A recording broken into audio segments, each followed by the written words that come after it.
Bom, já era para ter começado. Acho que já está ao vivo já. Ok. Ok. Bom, boa noite.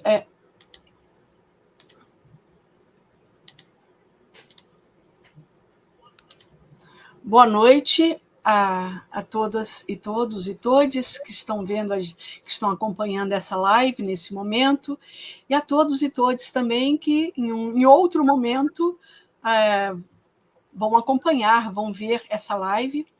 E nessa noite nós estamos aqui, nós vamos ter uma live, mais uma vez, do GT Filosofia e Gênero, né, dentro daquela programação GT Filosofia e Gênero da Unpof Convida. E hoje é 8M 2024, Voz às Palestinas, e eu saúdo a Cristiane, a Marise, a Ashian, que está aqui conosco, que estão aqui conosco, e eu passo agora a palavra à Cristiane, que é a professora Cristiana Ayub, que é membro do GT, e ela que vai conduzir os trabalhos dessa noite. Boa conversa para todas nós aqui. Sim, Val, muito obrigada pelo convite, pelo acolhimento do GT de Filosofia e Gênero,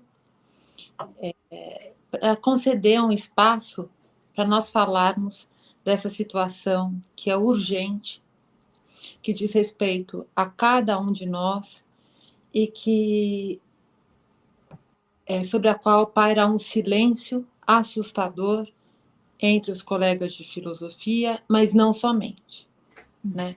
Então, esse lugar é um lugar de fala, para a gente poder se expressar, nós podemos conversar, coisas que falar sobre esse assunto e conversar sobre esse assunto são coisas que estão se tornando praticamente impossíveis, ou seja, o muro que foi construído em Gaza não é só o muro de Gaza, é o muro que está sendo construído entre nós, desumanizando cada vez mais a nossa existência, a nossa convivência e tirando de nós, da nossa vista, da nossa sensibilidade, questões humanitárias terríveis, né? Nós estamos aprendendo a viver sem sensibilidade.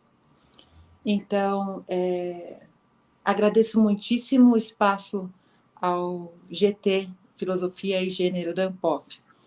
E queria começar saudando essas minhas colegas queridas que estão aqui, Marise Freitas, Ashan Sadiq Adi. Eu já vou fazer uma apresentação um pouco mais caprichada de cada uma delas, porque elas merecem um bom acolhimento aqui.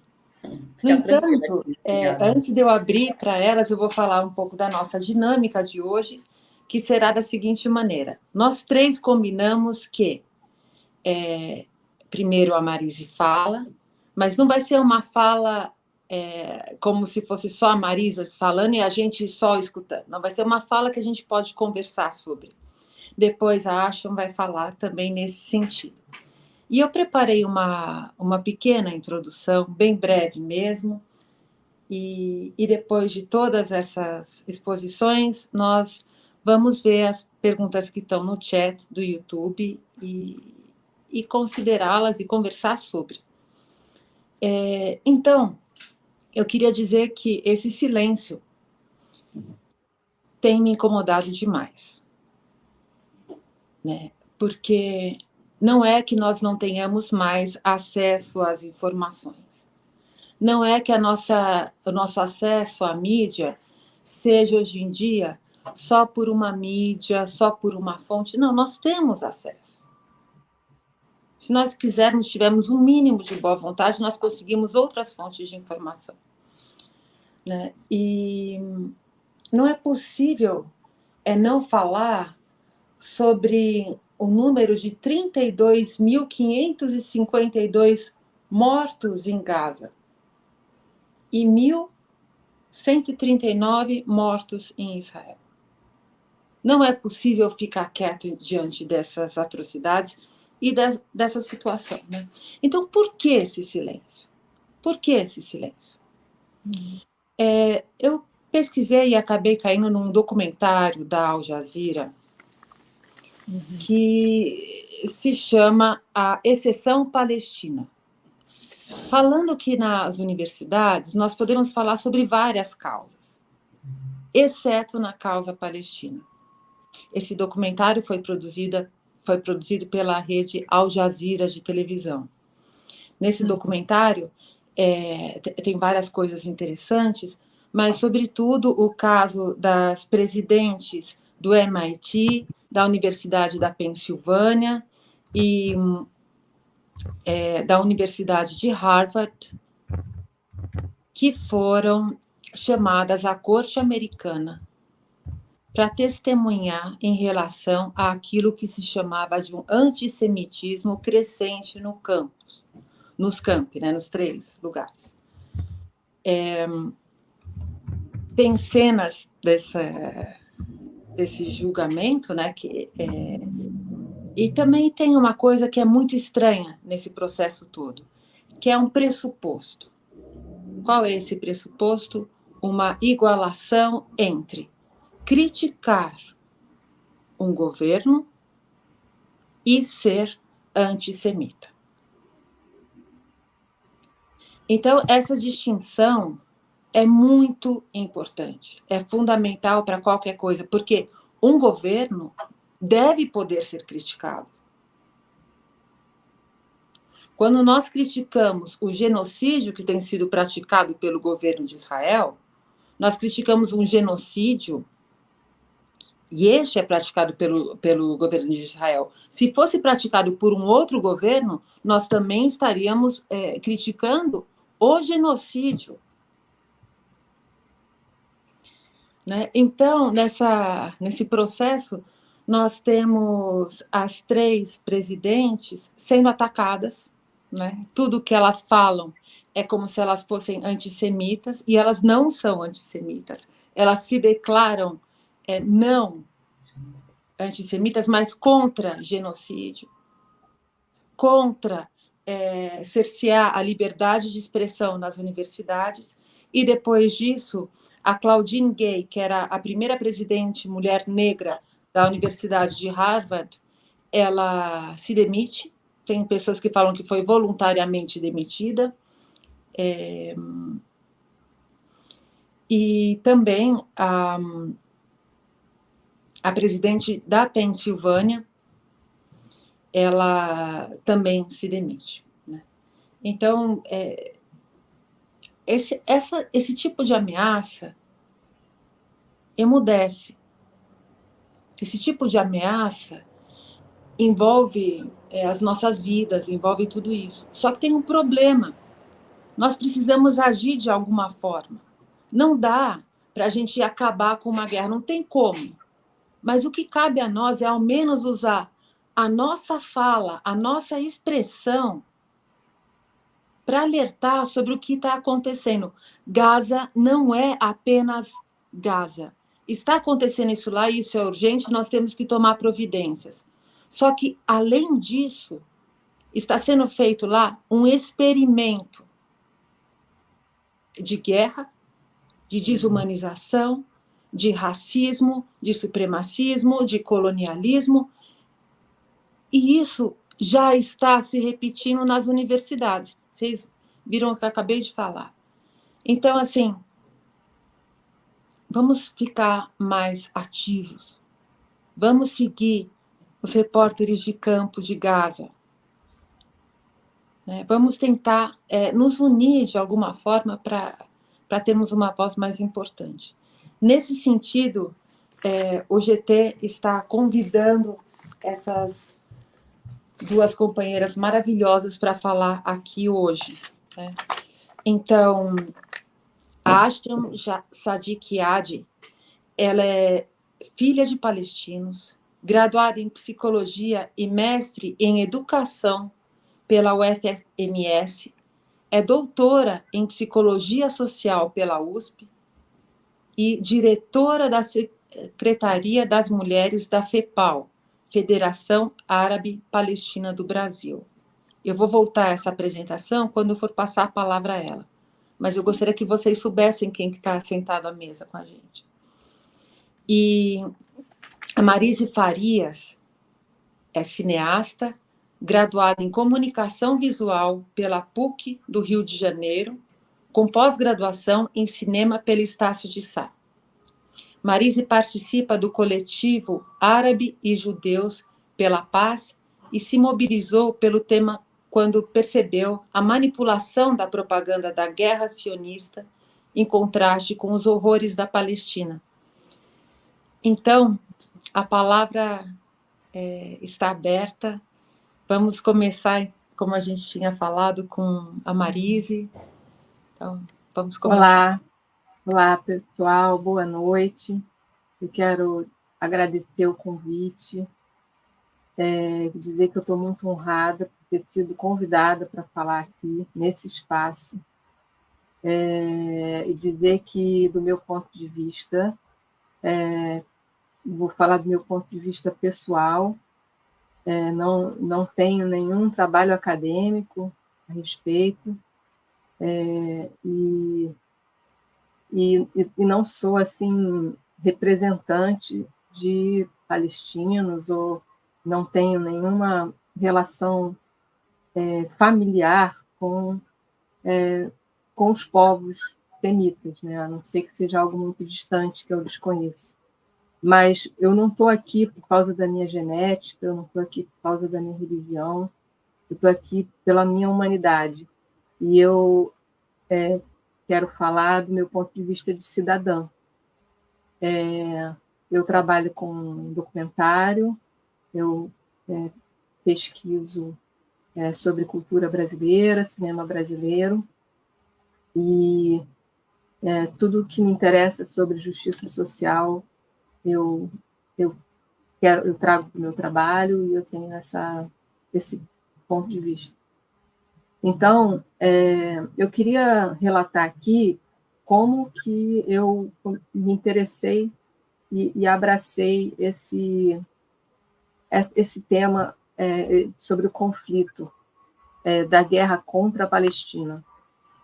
Eu quero dizer que, no dia 6 de outubro de 2023, eu era uma pessoa completamente, vamos dizer, ignorante dessa situação. Apesar de eu saber que Israel é um país que foi formado em 1948 por uma resolução da ONU, e foi é um país que abrigou os judeus depois da Segunda Guerra Mundial, eu achava isso, essa ideia. E toda vez que eu ouvia falar de um conflito no Oriente Médio, eu pensava, nossa, como isso é complicado, eu não tenho capacidade intelectual para entender isso. Era muito, muito, muito difícil de eu entender por que havia aquela guerra, o que havia lá, por que tanta guerra. Será que é porque as pessoas lá são violentas? Eu achava meio assim, muito confuso. Então, o que me chamou a atenção, logo no início do conflito, da guerra, foram duas coisas. Quer dizer, uma coisa, principalmente, foi a insensibilidade das pessoas e o silêncio na mídia. E eu falei, não é possível, isso só pode ser manipulação. Isso só pode ser manipulação. Eu não vou comprar o que os Estados Unidos dizem, não vou comprar o que os governos estão dizendo, eu vou ver o que está acontecendo lá. Eu quero saber o que está acontecendo lá, porque isso é inadmissível. Eu comentar com pessoas que conhecem aquela situação, né, e que dizem, não, mas a Palestina não vai acontecer nada, eles têm combustível, eles têm gasolina, eles não vão morrer de fome. E eu preocupada, meu Deus, que situação horrível, nossa. E uma falta de sensibilidade de algumas pessoas com quem eu conversei, poucas pessoas, na verdade, mas eu digo isso porque é muito chocante ouvir isso só de uma pessoa, né? E de outras pessoas. Então, algumas outras pessoas, eu falei, nossa, mas de que ponto de vista você está falando? Por que você está falando assim? Por que você não acha isso absurdo? Mas as pessoas estão morrendo, as crianças estão morrendo. Como é que você não é? Você não é contra isso? Não, eles merecem. Como assim? Ah, por quê? Porque as perguntas foram muito incabíveis, assim. Essas manifestações foram impensáveis. Não consigo nem repetir aqui. Mas o fato é que eu comecei a procurar informação e em mídias alternativas, com as quais eu já me informo, né? É o ICL, é o TV 247, é o Opera Mundi. E o lugar onde eu encontrei mais informação foi no Opera Mundi, através do Breno Altman. Então, aquilo, ele esclareceu muitas coisas que eu não estava entendendo. Então, eu entendi o que é o sionismo, o que é isso. Então, eu comecei a entender que existe uma propaganda de guerra e que nós somos submetidos a essa propaganda de guerra. Nós estamos sendo completamente dominados por essa propaganda. E depois disso, eu conheci o grupo Árabes e Judeus pela Paz contra o Genocídio. E me entrei nesse grupo e comecei a participar de palestras, de atos, movimentos, planejando ações, enfim. E fui devorando todas as informações possíveis que eu consigo através da mídia alternativa na internet.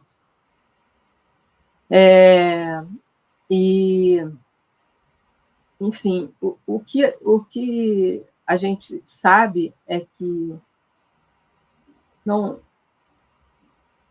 é uma coisa assim indescritível que hoje, em 2024, nós estaríamos passando por uma guerra tão brutal, tão cruel, tão desigual contra um povo cujo objetivo é aniquilá-lo. Não é uma autodefesa, não é uma guerra entre dois países, é uma guerra entre a maior superpotência bélica, que é os Estados Unidos, que financia Israel, contra um povo, principalmente contra mulheres e crianças. Então, você vê o tamanho da desigualdade. Você não está fazendo não existe uma guerra entre dois exércitos. É uma guerra do maior poder militar do mundo contra mulheres e crianças, principalmente com a justificativa de acabar com Hamas. Então, não dá para isso. Isso é inconcebível. Depois do que aconteceu na Segunda Guerra Mundial, depois da ONU ter sido criada, como é que isso ainda existe? Isso pode existir na face da Terra, entendeu? E, assim, o que mais assim me chocou é que vários intelectuais, várias mentes brilhantes já falavam isso antes de eu nascer, já estavam alertando contra o perigo da ocupação daquele território daquela forma, da maneira que aconteceu. Então, eu vou citar aqui alguns nomes que são conhecidos de todos, que a gente pode falar aqui. Albert Einstein, Hannah Arendt, Fidel Castro, Malcolm X, Gandhi, e nomes que, enfim, que são inquestionáveis a capacidade intelectual dessas pessoas. E Nelson Mandela, desculpa, esquecido, Nelson Mandela. Oi? Não, também, não, só estava colocando, né? Pois é. E então, a partir disso, eu comecei a também pesquisar nomes de pessoas que são militantes, que são antisionistas, inclusive que são israelenses, como, por exemplo, o Miko Peled, que é um autor antisionista, que foi militar, né, em Israel, e que escreveu o livro Filho do General, falando do seu pai, que foi um general que lutou a favor da criação do Estado de Israel e que depois ele tornou um duro crítico da colonização de Israel. A própria irmã dele, a Nurit Peled Elena, que é uma filóloga e militante pacifista israelense, professora de literatura na Universidade Hebraica de Jerusalém, ela também é uma crítica do sionismo. E vários outros, como, por exemplo, o Garbo Mate. E eu fui conhecendo uma infinidade de pessoas e começando a pesquisar em outras fontes, como, por exemplo, Al Jazeera, Democracy Now!, outros perfis de YouTube, outros jornalismos da mídia alternativa internacionais, porque aí eu tinha uma informação mais atual.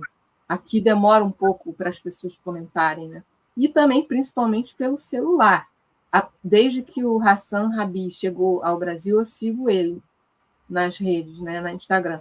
Então, ele mostra tudo que está acontecendo lá. E depois eu conheci a FEPAL, e sigo a FEPAL, e o Tiago Vilela, o Achan Goldwasser, do Voz Judaica pela Libertação, também é um militante antissionista, que eu conheci num debate. O Ilan Papé também, que é um Ilan professor. Papé, exatamente. Né, que então, se expulsou da universidade. Tem o Noam Chomsky, tem o Noam Wittgenstein, né, com a indústria do Holocausto. Exatamente, eu não estou aqui com toda a lista, mas... Tem um pessoal bom aí. Pessoal bom. Tem muita gente inteligente falando sobre essa questão. E eu fui percebendo que o sionismo ele não é só uma política de Estado, ele é uma filosofia que está por trás de Hollywood, que está por trás das universidades, que está por trás do Congresso americano, que está aqui no Brasil, que está em todo lugar do mundo. Então, eles promovem conhecimento acadêmico para defender o sionismo. E inclusive, eles promovem uma ação de lembrança do Holocausto, que tem um princípio muito nobre de não esquecimento do Holocausto, que é o IRA, que é, eu vou dizer em português, que é a Aliança Internacional de Memória do Holocausto. E eles colocaram dentro da lista de definições de antissemitismo você criticar o sionismo, que é outra coisa. Você... uma coisa, o judaísmo é uma coisa, o sionismo é outra. Pelo menos é o que eu entendo, é o que eu vejo, o que eu acho que são duas coisas muito diferentes. Você vê que a bandeira de Israel tem uma estrela de Davi. É uma bandeira religiosa, que usa um símbolo religioso. Então, não é um Estado laico. A gente não consegue compreender com um olhar ocidental. E eles se dizem ocidentais e se dizem o bastião da civilização ocidental, quando eles estão cometendo uma brutalidade sem tamanho.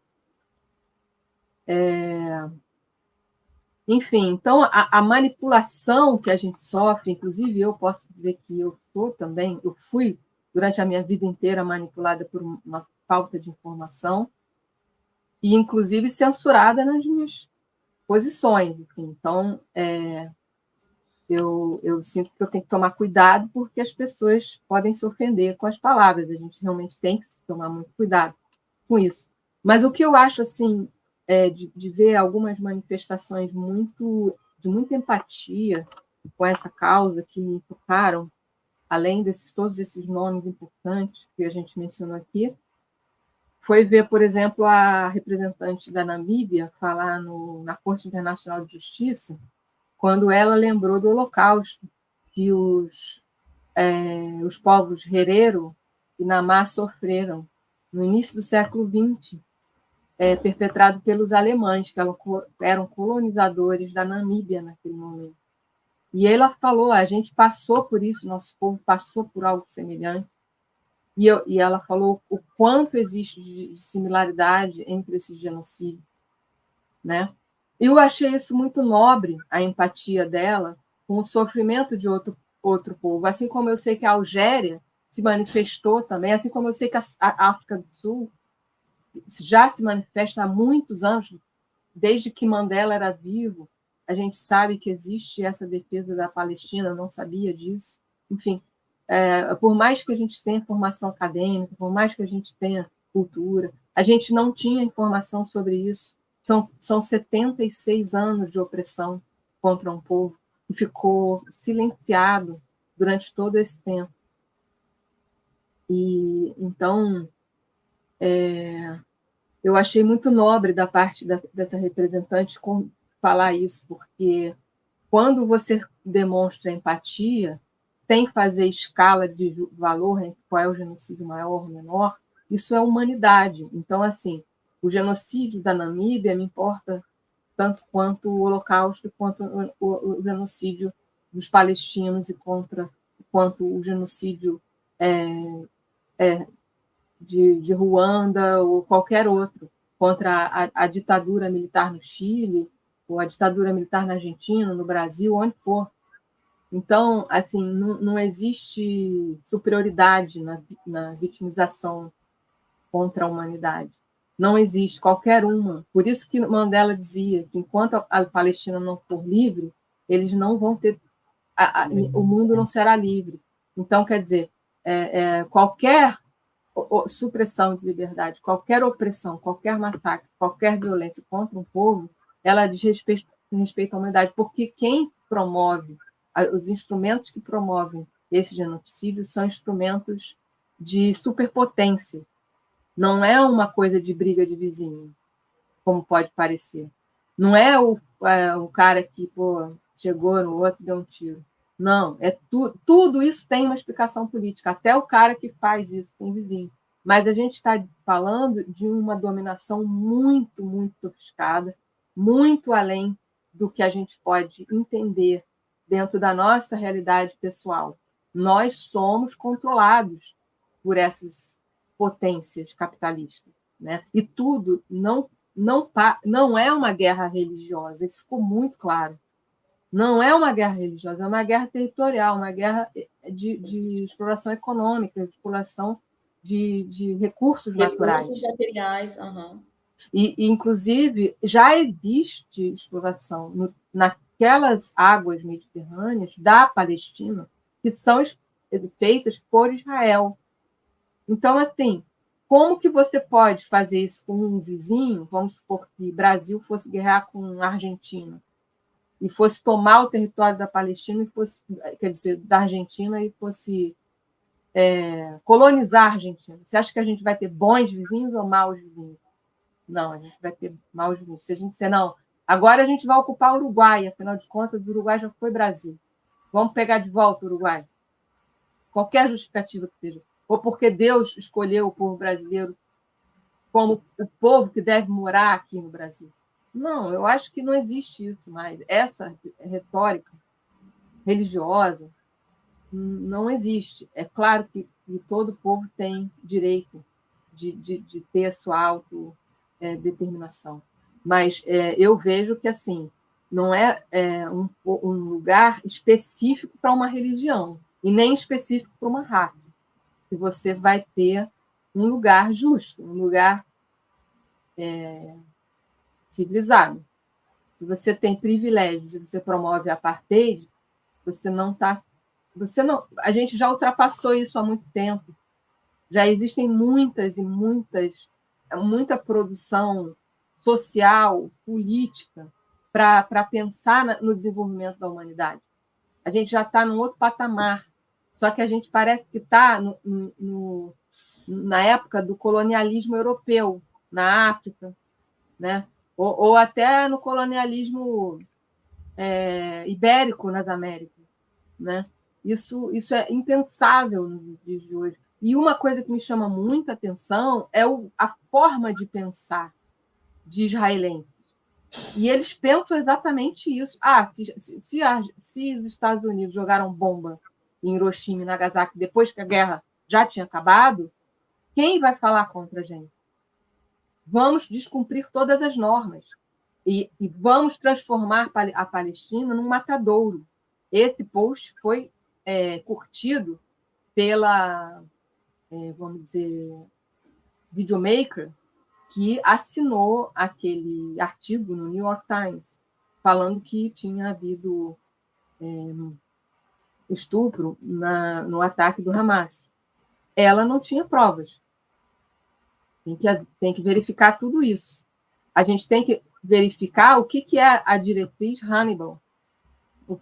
Todas essas suspeitas. A gente não pode simplesmente dizer que tem meia dúzia de gatos pingados lá na UNRWA, então vamos parar todo mundo, Japão, Canadá, Austrália, Estados Unidos, França, Alemanha, todo mundo vai parar de doar dinheiro para a urna, e o povo lá está morrendo de fome, morrendo de sede.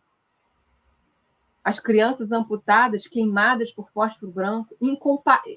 Você não pode comparar uma suposta perseguição contra antissemita com isso, porque no Brasil isso não existe. Não existe mais na Alemanha, que eu saiba. Se existe alguma célula nazista, e ela é subterrânea. Eu não sei qual o país hoje que defende o nazismo abertamente, como foi na época de Hitler. Isso já não existe mais. E outra coisa também que me chamou a atenção foi a distorção da palavra semita. Porque os palestinos são semitas. Exato. A gente poderia falar em anti-judaísmo, mas não antissemitismo. Uhum. Judeofobia. Judeofobia. Outros termos. Mas a gente tem que corrigir os termos que a gente está usando. Sim. Porque antissemitismo não cabe. Como que o povo palestino é antissemita? Eu não sei. Eles são semitas. Então, eu queria deixar aqui a minha fala, terminar aqui por agora, porque são apenas reflexões de quem está vendo essa situação e que não quer se calar e quer poder contribuir de alguma maneira para alertar sobre isso. Nossa, muito obrigada, Marise, por trazer as suas contribuições. E vocês sabem que eu estava vendo hoje, né, eles, no site da Al Jazeera, eles colocam uma atualização diária dos números da guerra. E depois eles colocam uma conta geral, né? E aí, todas as horas em Gaza, vejam isso, que atroz. 15 pessoas são mortas, 6 são crianças. 35 pessoas são feridas, 42 bombas são jogadas e 12 construções são destruídas. Sim. A cada hora, né?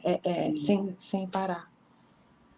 Eu soube que diariamente 60 mulheres morrem na faixa de Gaza. 60 mulheres e 40 dessas 60 são mães. Então, se essas mulheres são mães, por sua vez, os filhos também acabam morrendo. Né? Se tiverem filhos bebês, enfim, mas essas mulheres também são responsáveis pelo alimento. Então, a família fica totalmente desprotegida, né? Tem uma informação de que cerca de 90% das mulheres, nesse contexto aí do genocídio, elas que são responsáveis por pegar os alimentos, né? Por abastecer a família com os alimentos. Então, fica praticamente a família e, consequentemente, os filhos, né, num nível de vulnerabilidade muito alto, né? Agora, bom, e as atrocidades, né? Agora a gente já está chegando, a gente fala, a Cristiane colocou cerca de 32 mil mortos, né? E a gente, geralmente, tem um dado de mais ou menos 31.500 na faixa de Gaza, e tem 500 mortos na Cisjordânia, porque também estão tendo ataques na Cisjordânia, embora isso se fale muito pouco, mas também há ataques de soldados, ataque dos colonos, né, que são armados, né, dos assentamentos ilegais. E acontece também que tem quase cerca de 8 mil pessoas nos escombros que estão... Exato, exato. Não dá para contabilizar. Essa contabilidade aqui é daquelas que são confirmadas por hospitais, que são contabilizadas. Cadastradas, sim, contabilizadas. Sim, sem contar as pessoas que estão... Então, a gente tem cerca de 40 mil pessoas mortas em 5 meses, que daria... A gente tem um cálculo, né? A gente tentou fazer uma proporção, mas daria, por dia, no Brasil, 27 mil mortes por dia, se a gente for em termos proporcionais. Então, se a gente for trazer esses dados proporcionais, a gente ultrapassa o número de mortes durante a Segunda Guerra Mundial. Tá? Então, durante a pandemia também, né? E durante a pandemia também, que foi algo, né, recente também, tá? No mundo, né? Bom, e fazendo uma linha com o que a Cris e com o que a Marise trouxeram, eu que estou um pouquinho mais tempo, assim, né? Também demorei para entrar na militância. Entrei há mais ou menos 7 anos atrás, então eu tinha 33 anos. Então eu demorei, né? Eu acho que isso não é... Bom, a questão da política não é algo falado dentro da família, pelo menos a minha família não era uma família politizada, né? Ligada à militância e tudo mais. Então, foi interessante, porque como eu sou da psicologia social, e aí sempre eu estava envolvida com os movimentos sociais, e comecei a entender um pouco, a pesquisar sobre a questão palestina, e aí descobri, né, a Marisa está falando da descoberta dela, eu também fiz essa descoberta, de que o meu povo era um povo oprimido, né, colonizado, militarmente ocupado, né, e isso foi recente na minha história pessoal. E outra questão é porque nós palestinos, geralmente, a gente tem uma ascensão social quando chegamos aqui no Brasil, né? Então, geralmente estamos da classe média, e então isso não é um assunto debatido, né?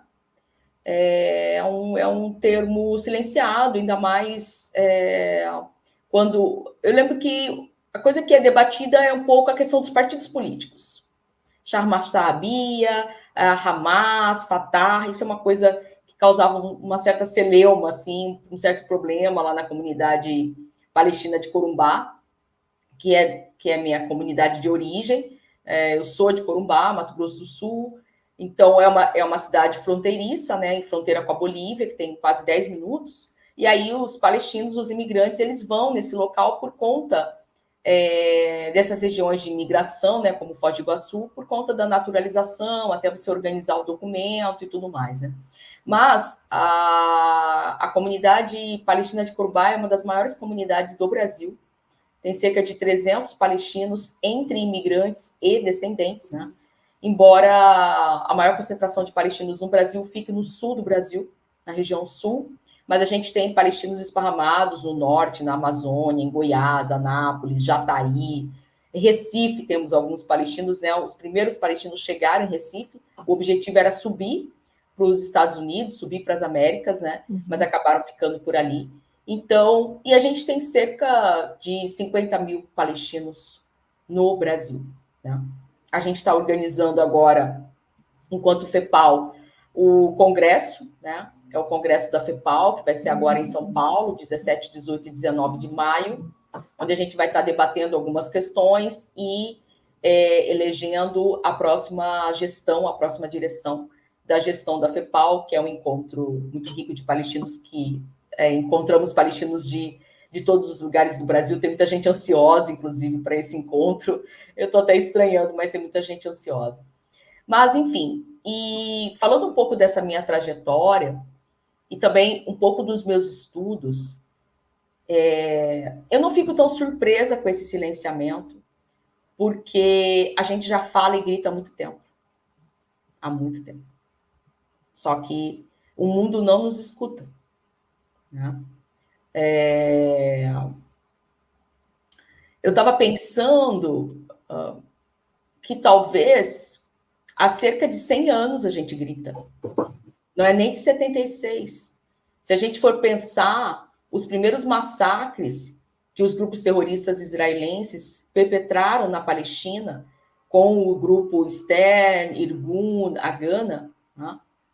Do Haganah surgiu as Forças de Defesa de Israel, e que matavam já os vilarejos palestinos, massacravam, né? Como o massacre no vilarejo de Tântura, que foi antes da autoproclamação do Estado de Israel, antes da invasão de Israel na Palestina histórica, o massacre de Deir Yassin, que foi, se não me engano, em meados de abril, né? Também matou centenas de palestinos, porque eles já objetivavam ocupar o território, colonizar o território, e já estavam matando seus habitantes nativos. Mas essa história, ela é silenciada.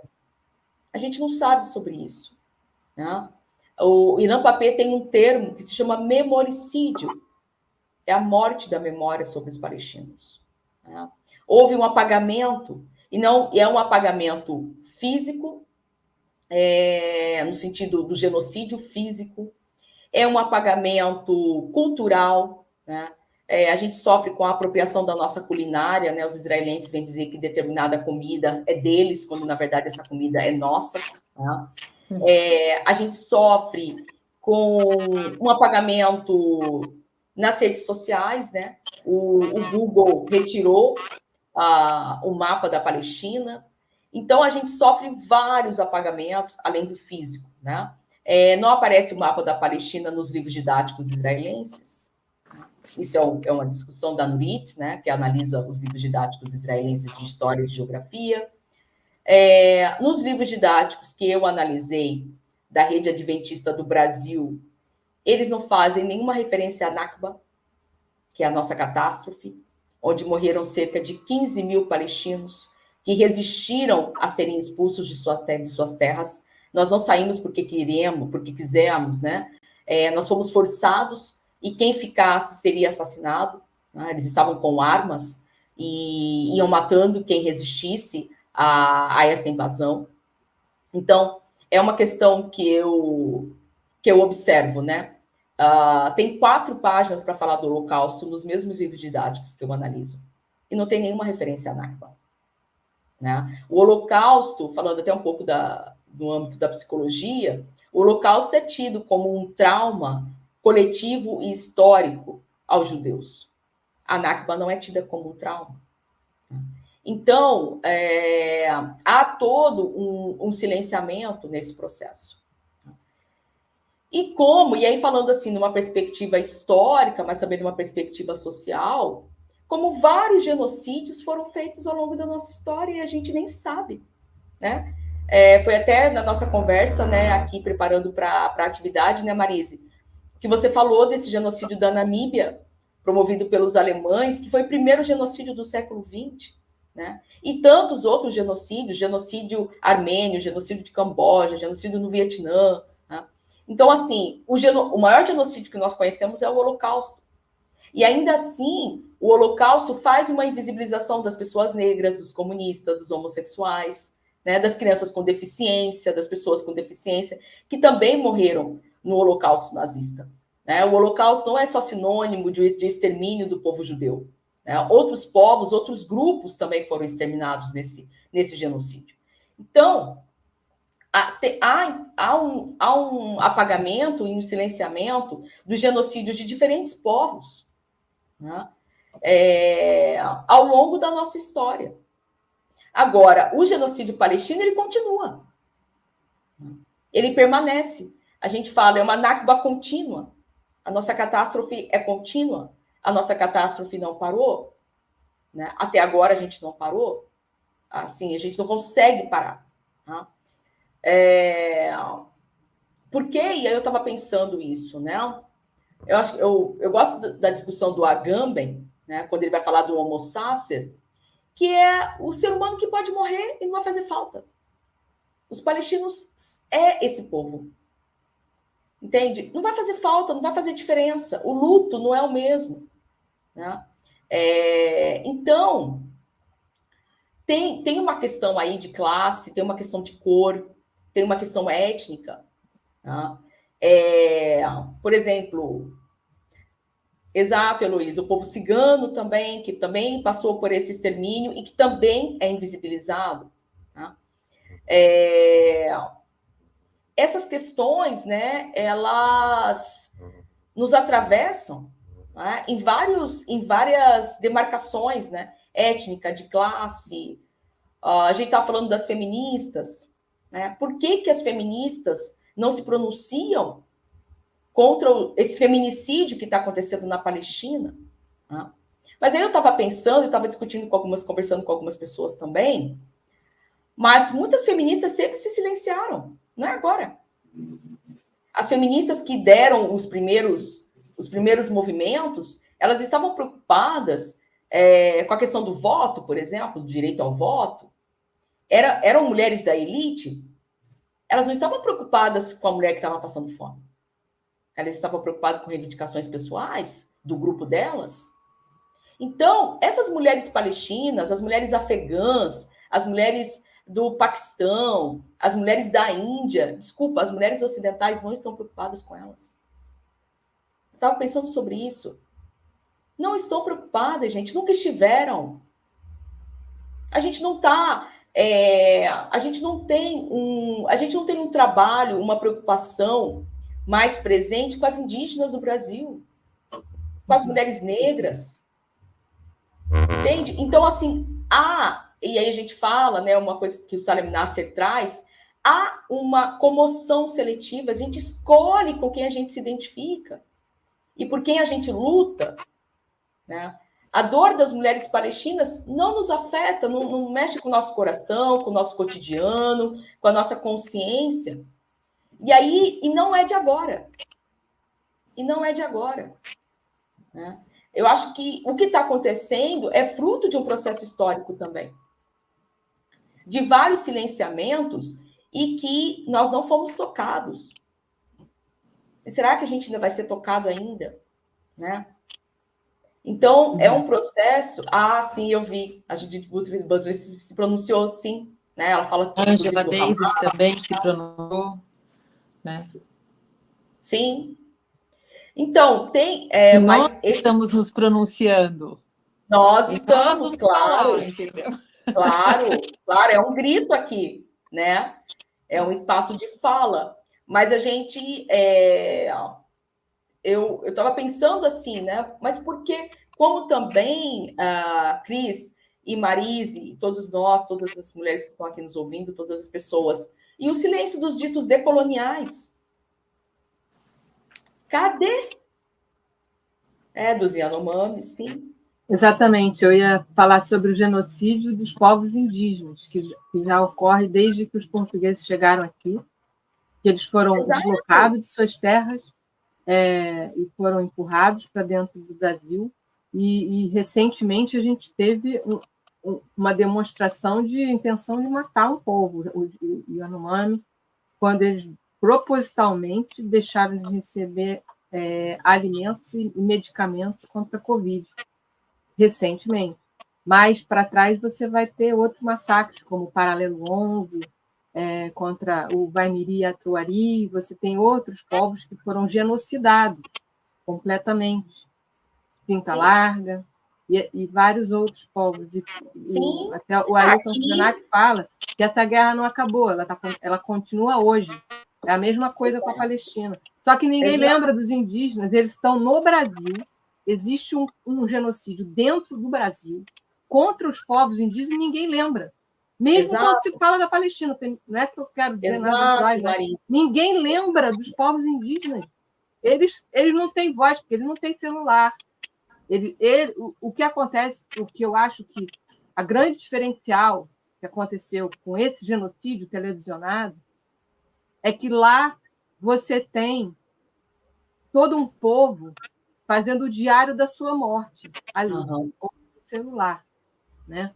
Exato. Se na época da Segunda Guerra Mundial se tinha a Anne Frank fazendo um diário, hoje você tem os palestinos fazendo Todo seus mundo. próprios diários em audiovisual, em Sim, tempo real. ao vivo, em tempo real. Infelizmente, os povos africanos que foram genocidados assim, claro, recentemente no século passado não existia celular, mas os indígenas hoje em dia, eles, apesar de terem mídias, terem acesso a tecnologia de celular ou de filmagem, mas não tem como os palestinos têm, porque eles têm essa possibilidade de Sim, filmar, de registrar.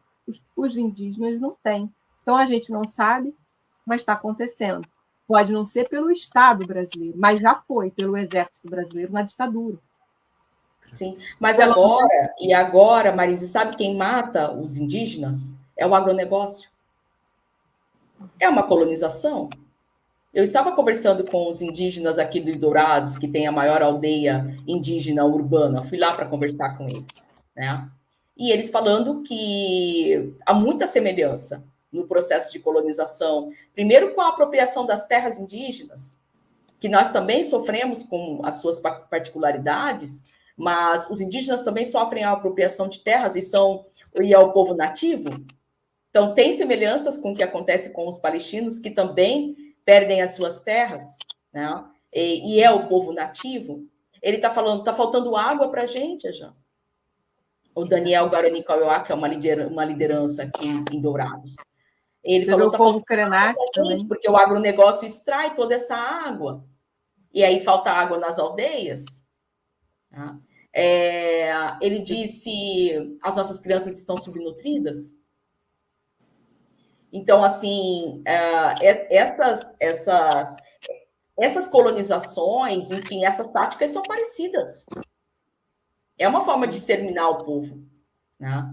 E o povo indígena está sofrendo isso aqui do nosso lado, aqui em Mato Grosso do Sul.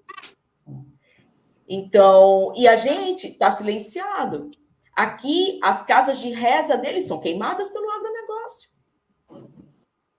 Né? É a morte também que a gente fala do espiritualicídio, da espiritualidade dessas pessoas incendiadas, onde eu li sobre isso, a líder espiritual que cuidava dessa casa de reza tinha objetos dos seus ancestrais e foram todos queimados. Como foi queimada a biblioteca de Gaza, a Universidade de Gaza, com todos os livros, todos os nossos arquivos, como todos os cartórios foram queimados, todos os documentos de nascimento, de morte, de divórcio. Então, é um apagamento da nossa história, né? Assim, e outra semelhança também, né? As armas, tem toda uma exportação, né? Israel exporta as armas aqui para o Brasil, exporta armamento, exporta tecnologia militar, exporta treinamento, exporta drones. Onde que a guerra como uma vitrine, né, Axan? A guerra como uma vitrine de venda de táticas, de armamento. E tem até armamentos que vem testado em campo, vem com etiqueta. Isso, vem com uma chancela, né? Você vê que tem gente que fala tecnologia de segurança israelense como se fosse um adjetivo positivo para vender um negócio, uma propriedade. E foi o que em relação a esse apagamento, né, eu também acho que tem uma questão que é identificar um povo que está sofrendo um genocídio, uma expatriação, tal como teve aqui na escravidão no Brasil, a uma situação de sofrimento. E não a um passado exuberante, a sua própria cultura, a sua própria identidade. Mas um sofrimento que ele é identificado a um sofrimento que é imposto pelo outro. Então, não só o esquecimento da própria condição, como a identificação nessa situação de pressão, né, de sofrimento mesmo. É muito cruel isso. Sim. né? Então, porque aí a gente vai ver que todos esses processos de genocídio, de matança, eles se repetem. Eles estão no momento presente. Exatamente. A coruja midiática, memoricídio brutal. Exatamente. E de pessoas próximas.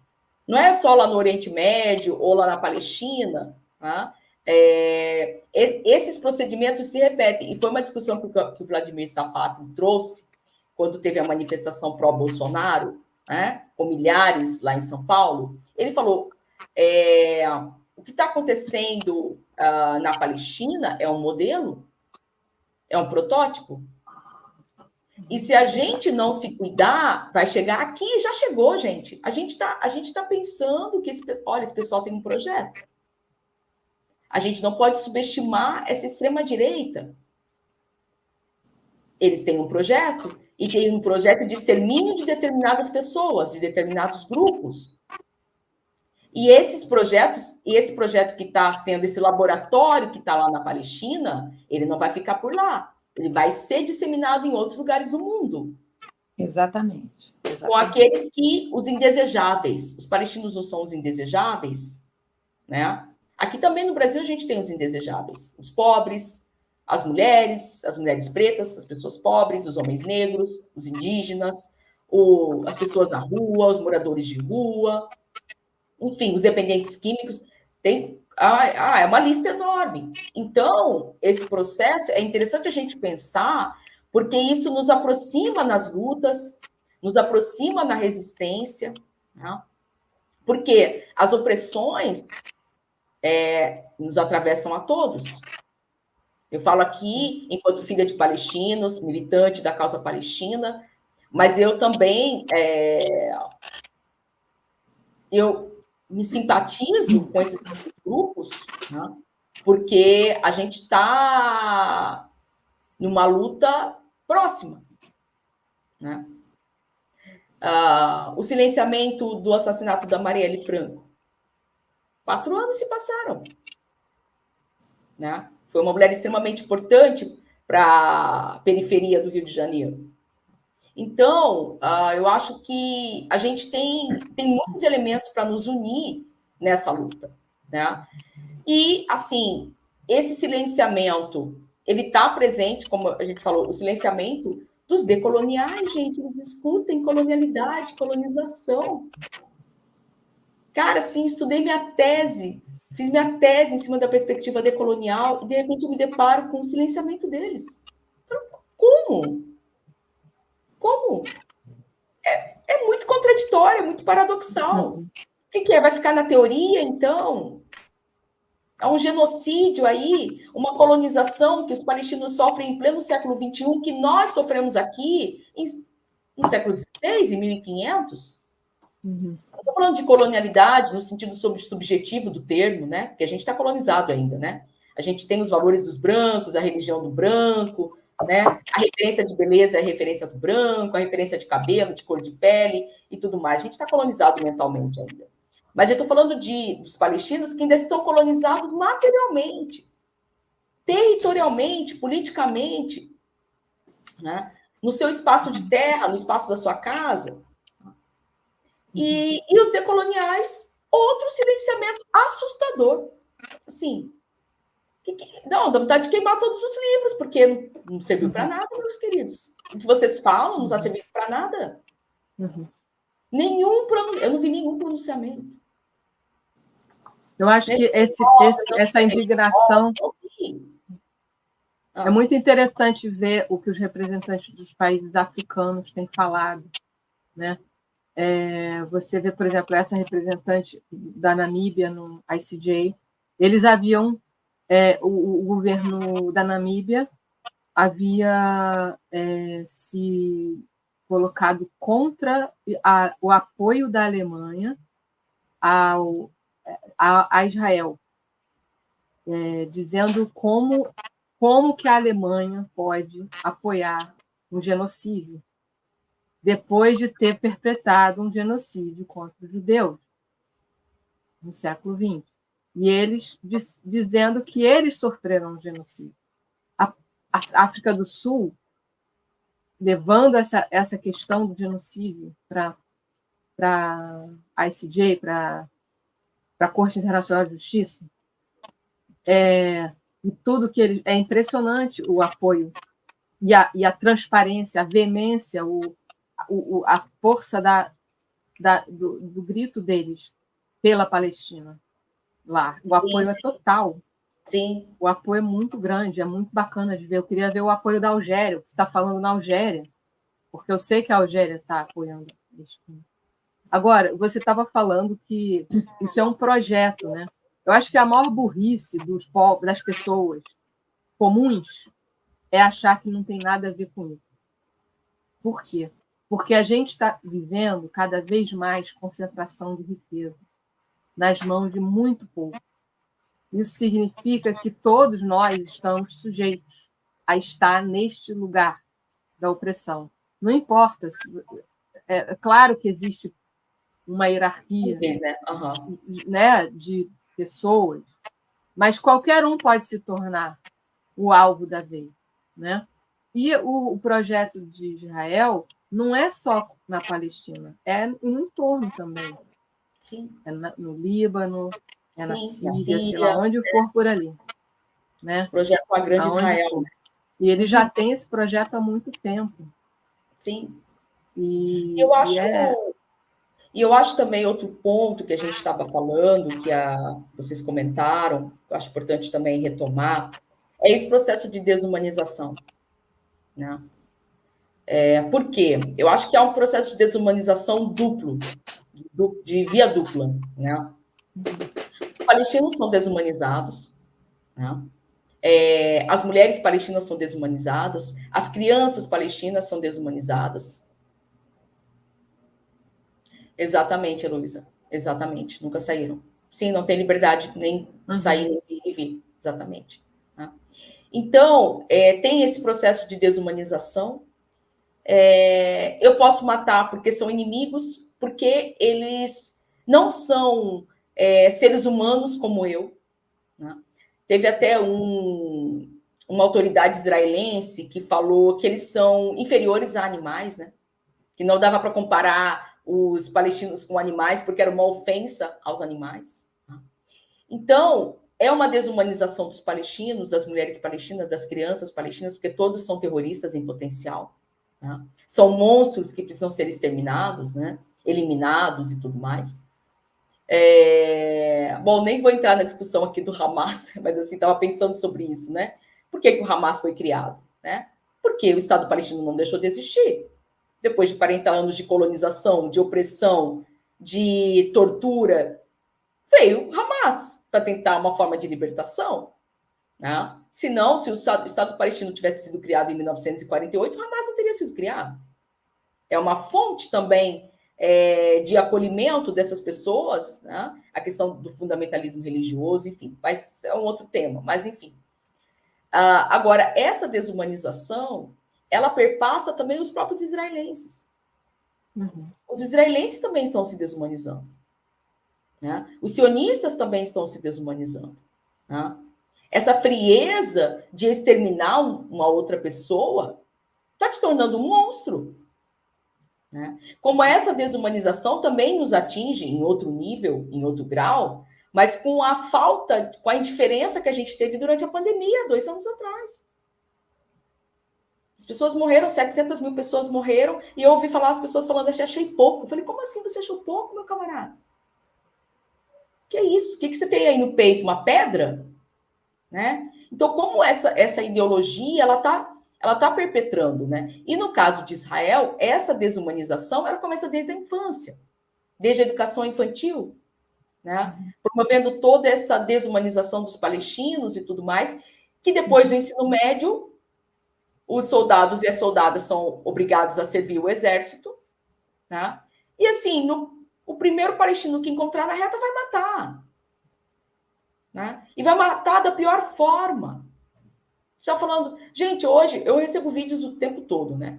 Assim, ou então eu recebo, as pessoas me marcam no Facebook, me marcam no Instagram, tal.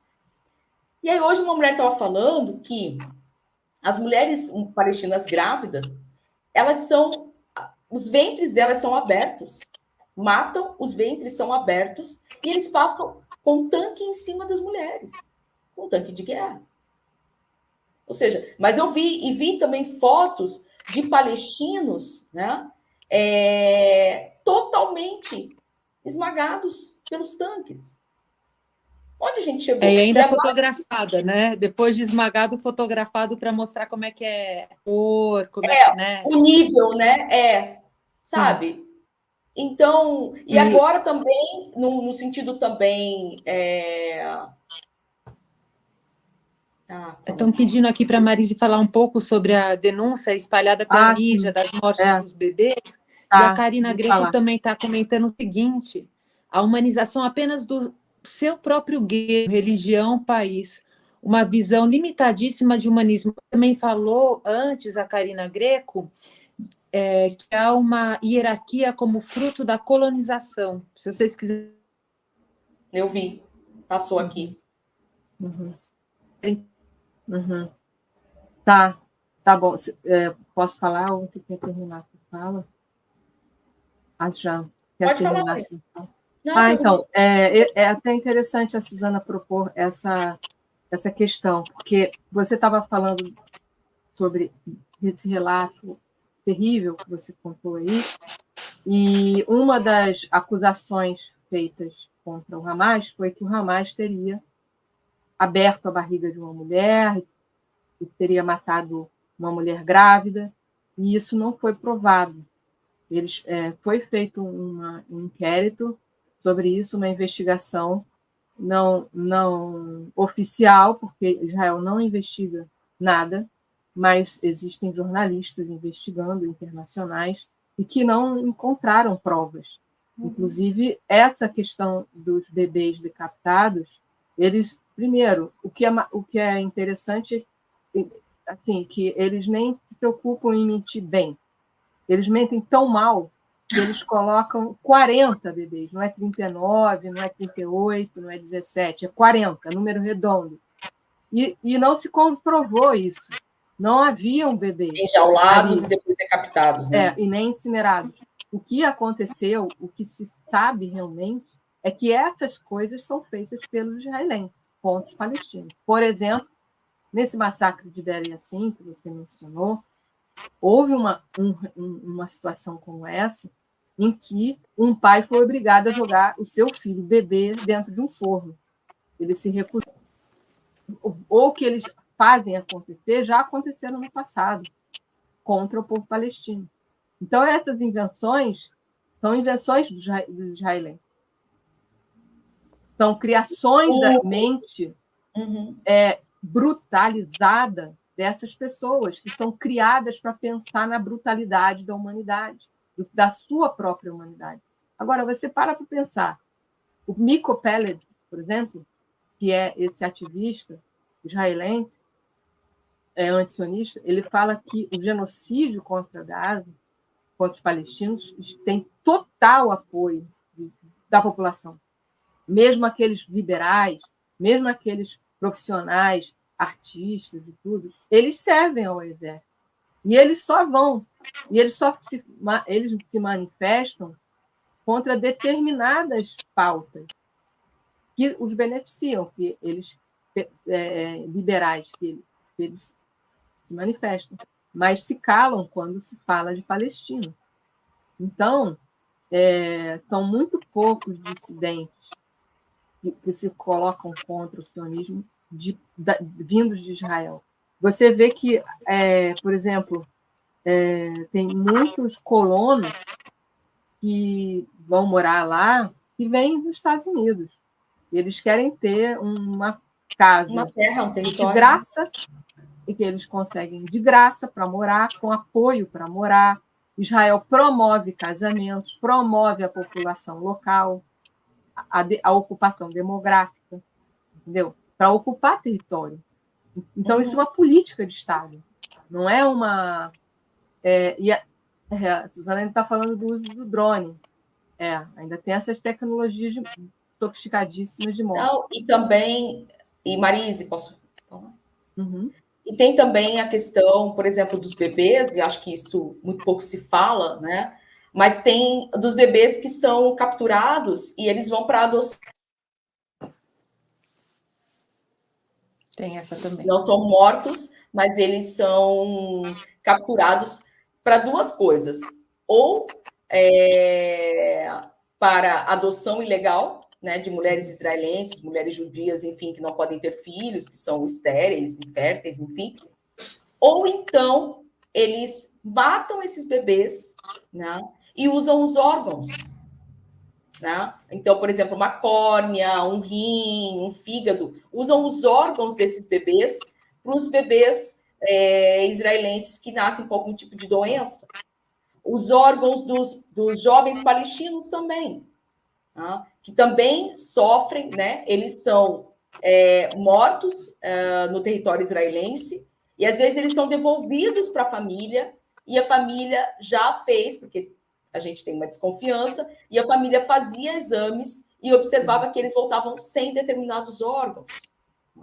Então, são várias violências. Uma outra que eu acho que as pessoas também pouco conhecem, por exemplo, alguns presos políticos, né, eles chegam a 20, 30 anos de pena. Tá?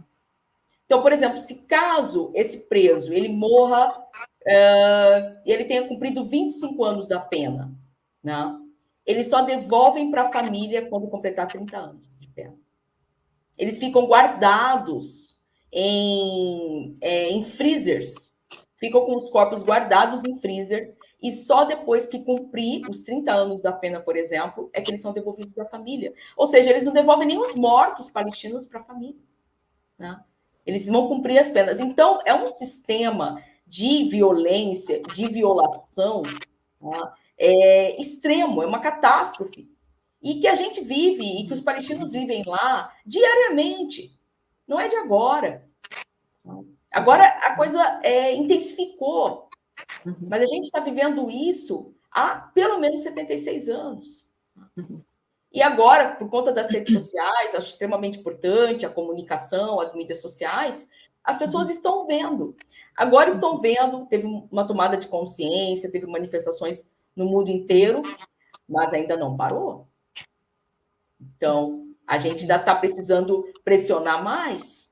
Né? Ainda está continuando.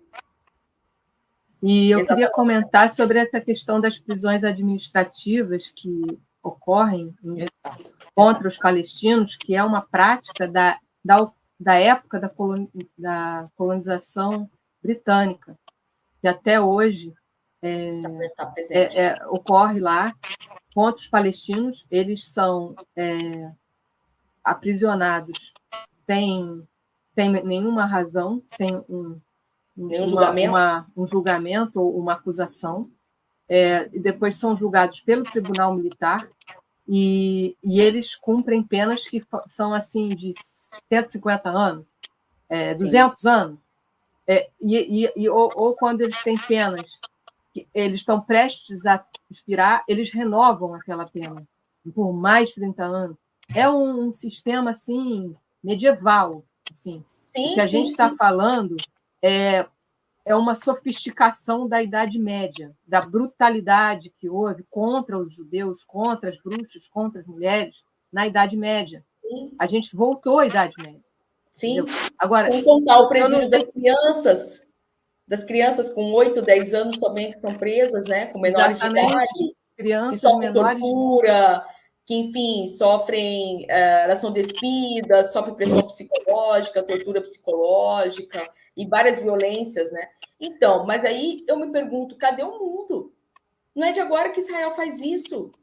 E ninguém para, ninguém pune, ninguém criminaliza agora que a África do Sul, né, se posicionou, porque a África do Sul já passou por um apartheid, a Palestina também vive um apartheid, tá?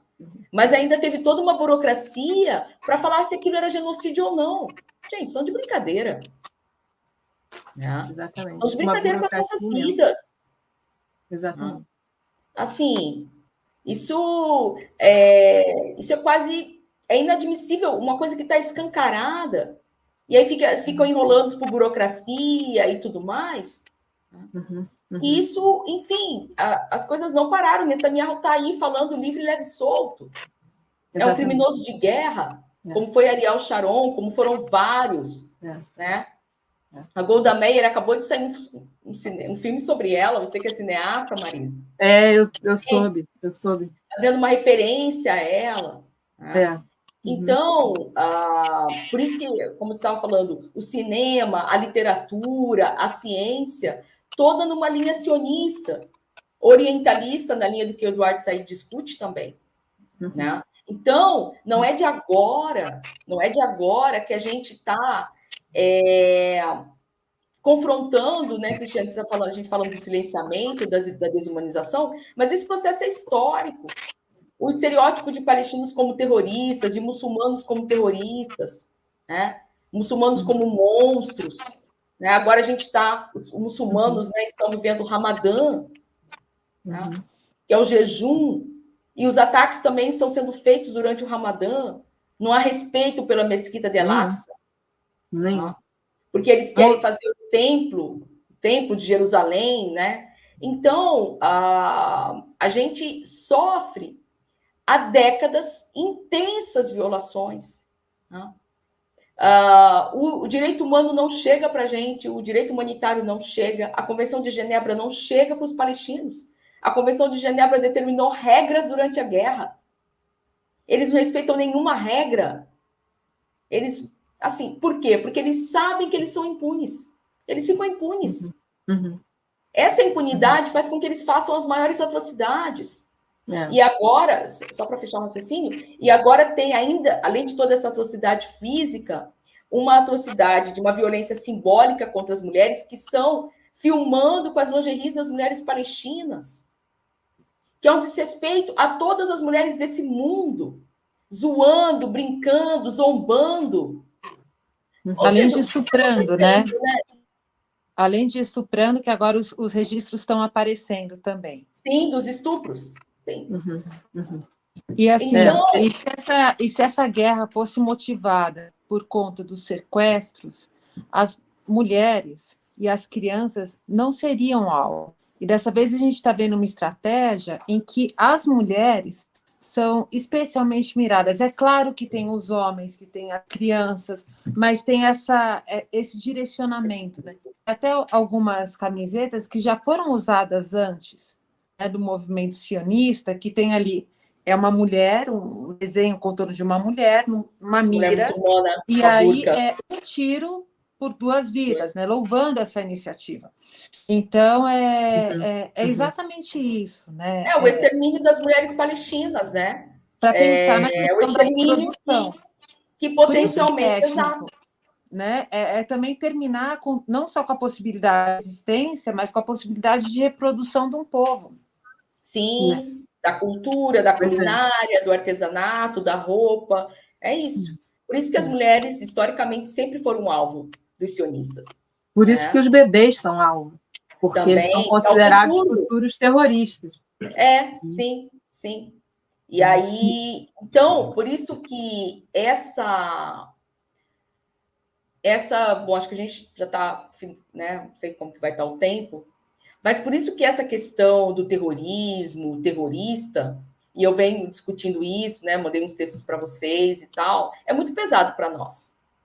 Né? Porque esse argumento do terrorismo, que para nós é resistência, né? Isso está muito claro para nós que é resistência contra todas essas violências e violações, uma hora o oprimido ele se cansa, né?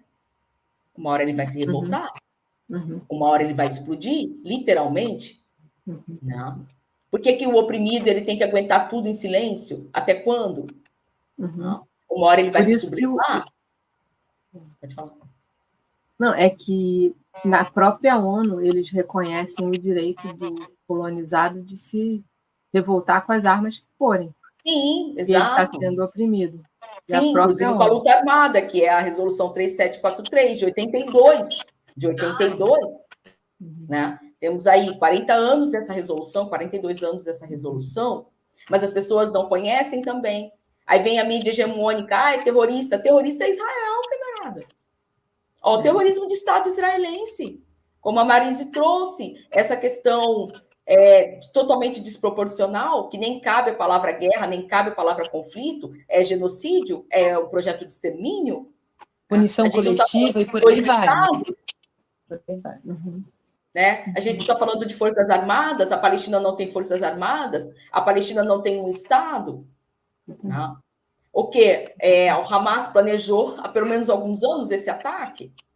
O Hamas tem foguetes caseiros que são construídos em túneis, entende? Mas o povo que é colonizado tem o direito de se defender. Né? Tá.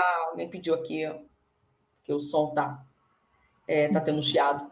Então, e é interessante porque o povo que é colonizado, o povo que sofre uma ocupação militar, primeiro, ele tem direito à defesa. Acho que esse é um ponto. Tem direito à defesa. Por isso que a própria ONU não coloca o Hamas como um grupo terrorista. Porque eles sabem esse contexto de ocupação e de colonização. Esse é um ponto. E aí, outro dia, né, estava conversando com meu irmão, que é militar, e ele falou assim, já tem uma resolução da ONU de que o país ocupante não tem direito à autodefesa. Eu preciso pesquisar essa resolução. Mas ela existe. Meu irmão falou, Jean, dá uma pesquisada aí. Entende? Porque você é o ocupante, você é o colonizador, você tem direito à defesa do quê? Contra quem? Contra o povo que você oprime. Entende? Assim, o que é? A Gaza tinha 2 milhões de pessoas, e vamos falar, o Hamas tem 10 mil combatentes, guerreiros. Entende? Assim, ainda assim é um número irrisório. Né?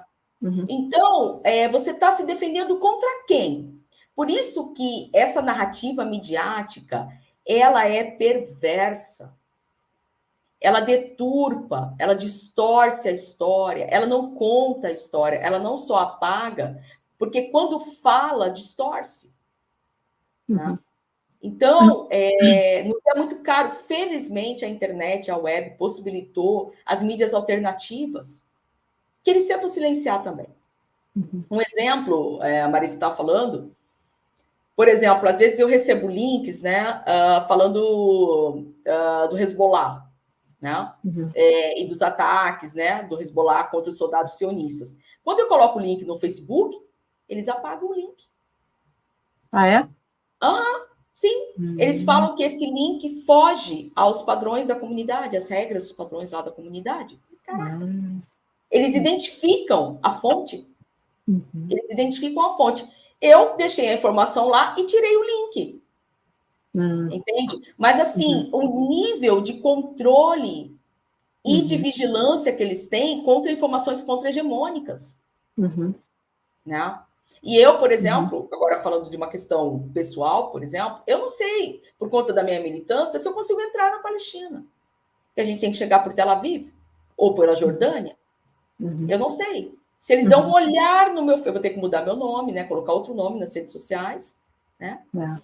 Para conseguir entrar, porque eles fazem toda uma vigilância da sua trajetória. Além das violências que a gente passa, por exemplo, da última vez que eu fui, já te dou a fala, Cristian. Uma dela, Palestina, Marwan Barghouti. Bom, cara, eu não vou me lembrar muito do Marwan agora.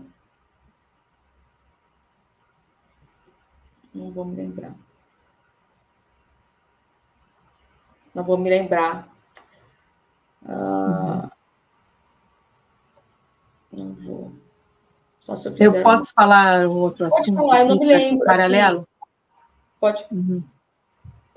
Falando sobre essa justificativa de resgate dos reféns, se você tem um sequestrador que entra numa casa e sequestra uma pessoa lá dentro, e você chega com a polícia, você tem que negociar com esse sequestrador para que aquele sequestrador solte os reféns. Eles não negociam. Israel não negocia, não aceita nada, é tudo inaceitável, é inadmissível. E outra coisa, cadê a preocupação com esses reféns? se eles mataram israelenses sem camisa, falando em hebraico, pedindo socorro. E os soldados mataram esses 3 israelenses, jovens israelenses. Onde estão essas 130 e poucas pessoas até agora, depois de tanto bombardeio? Será que elas ainda estão vivas? Se elas morreram por conta dos bombardeios, Israel vai culpar o Hamas? Se elas morreram por causa de fome, desidratação, por ataque cardíaco, medo, quem vai pagar por isso? É o Hamas que é responsável pela morte dessas pessoas? A causa não está nessas pessoas. Não é sobre isso. Não é sobre Eles estão um pouco se lixando sobre essas pessoas que foram sequestradas. E os israelenses familiares ou os israelenses sociedade, eu acho que eles são cegos para não verem isso. Eu não sei como, qualquer pessoa consegue entender que não é uma questão de resgate dos reféns. E outra coisa que eu queria falar é que Hamas fez aquela invasão por alguns motivos. Eu não sei todos, mas eu acho que tem muito a ver com a mesquita de Al-Aqsa, né? Al-Aqsa. Al-Aqsa, não sei falar, mas Al-Aqsa. Al-Aqsa, enfim. Isso. E eles, claro, e para devolução dos territórios, devolução de prisioneiros, e nada disso é levado em consideração nesse momento, né? O povo palestino está pagando por um problema que ele não é responsável, né? Não é responsável pelo nazismo, não é responsável pelo Holocausto e não é responsável pelo que o Hamas fez, de sequestrar os reféns. Os Hamas têm um motivo político e o povo está à parte. Agora, você não vai punir, por exemplo, o povo israelense, por mais que eles sejam a favor da aniquilação dos palestinos, porque o Netanyahu está aniquilando os palestinos. Você não pode chegar e botar uma bomba lá e falar, vocês votaram nele. Agora, o que tem que fazer? Uma reeducação do povo. Tem que haver sanções, tem que haver boicote, tem que haver várias medidas para que as pessoas se envergonhem disso, assim como os nazistas se envergonharam e fugiram da Alemanha e foram para todos os lugares do mundo, o planeta, inclusive aqui, para a Argentina, para o Brasil, se esconderem aqui. Porque era algo condenável, né? Mas não, eles são muito impunes, se sentem muito à vontade com a impunidade, né? Agora, o que a gente não falou ainda até agora, sobre essa questão dos interesses geopolíticos e de exploração de recursos naturais.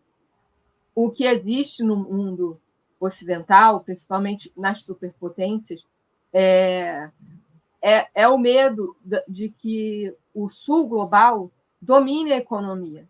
E existe, em contraposição à rota da seda da China, de exportação de serviços e bens, produtos, Israel e os Estados Unidos estavam fazendo um acordo para fazer uma rota alternativa que viria, não sei se é da Índia, não sei, para poder escoar esse comércio para a Europa e Estados Unidos. E isso foi apresentado pelo Netanyahu na ONU, com o mapa da Palestina completamente anulado, só Israel que aparecia no mapa. E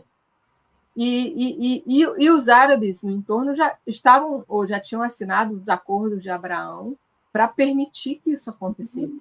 Então, existe uma cumplicidade dos outros países ao redor e que para poder se beneficiar dessas trocas comerciais. Sim, interesse geopolítico, claro. O povo palestino está muito isolado, muito abandonado, e nem os próprios árabes, a não ser o Iêmen, se manifesta a favor, ou se faz alguma ação ou o próprio Hezbollah, eu acho que fez algumas São poucos. É o Hezbollah no Líbano, o Iêmen, o Irã, que de alguma forma apoia, o Iêmen, que nem é árabe, né? O Iêmen é muçulmano, assim, mas não é exatamente árabe. E aí tem também a Irlanda também, que apoiou, a África do Sul, que apoiou, né? Inclusive, a ministra das Relações Exteriores falou que os cidadãos da África do Sul que fossem servir o exército de Israel serão presos quando voltarem, né? Uma iniciativa extremamente importante da África do Sul, extremamente corajosa, extremamente pertinente, né? Porque tem que ter também atitudes mais duras, né? A gente fica com ressalvas em relação ao próprio governo Lula, está nos apoiando, mas fica numa prática conciliatória muito complicada para nós, muito complicada. Acabou de atualizar um acordo de drones, né, de 86 milhões de reais com Israel. Né? Então, eu falo, mas primeiro, para que drones no Brasil no valor de 86 milhões de reais a manutenção? Né? Eu me pergunto para isso, porque tem outras demandas no Brasil, com certeza. Populacionais, saúde, emprego, comida. Os caveirões também, né, Acha? Os caveirões também, que é outro produto importado.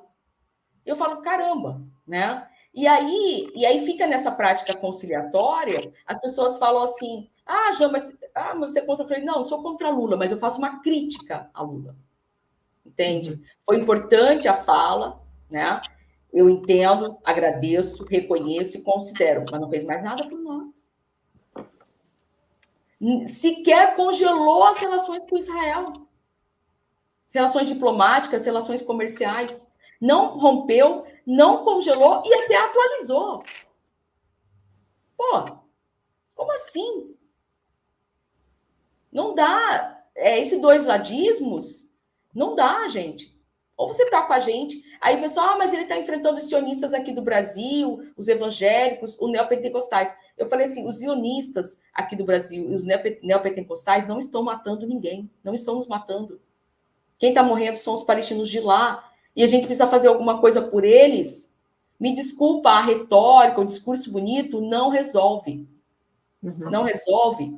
Tem que ter atitudes mais duras, como, por exemplo, da África do Sul, né? Atitudes mesmo, ações mais proeminentes. Né? Agora, não dá para a gente ficar aplaudindo eternamente a fala do Lula. Eu sei que foi importante, mas e aí? Precisamos avançar nesse sentido. Sim. Né? Então, é todo um trabalho nosso, político, social, né? Para que esse extermínio, né, esse feminicídio, esse infanticídio que também está acontecendo na Palestina, pare imediatamente, é urgente, não é para ontem. Né? Assim, hoje eu vi, né, a Globo agora está falando, né, que a Globo estava um bom tempo aí, estava ao lado de Israel, né, desde o começo, desde o 7 de outubro. Mas, assim, os índices de fome lá na faixa de Gaza está atingindo os índices altíssimos que alcançaram o Sudão e a Somália. Teve um médico que falou, ele disse, teve uma criança que ele viu que a finura era de uma folha de papel, de tão magra que a criança estava. Gente, como que a gente deixou chegar nesse ponto? Né? Por isso que a gente fala, né, a gente está falando aqui desse processo de desumanização, do processo de indiferença, que culmina nessas tragédias, nessas catástrofes que estão acontecendo. Então, isso que você colocou, né, Jundi, do ataque às estruturas também. Então, você tem 35 hospitais, dos quais 10 funcionam parcialmente. E, por exemplo, você não tem analgésico, você não tem anestesia. Então, sim. Eu ouvi um médico falando de uma criança que estava muito queimada, estava num quartinho com outras que estavam com vários... algumas com membro amputado, tudo. E ali ele olhava para aquela criança e falava assim, ela não vai sobreviver. É evidente que ela não vai sobreviver. No entanto, ele não tinha como aliviar a dor desse ser humano. Ele tinha que esperá-la morrer com o sofrimento.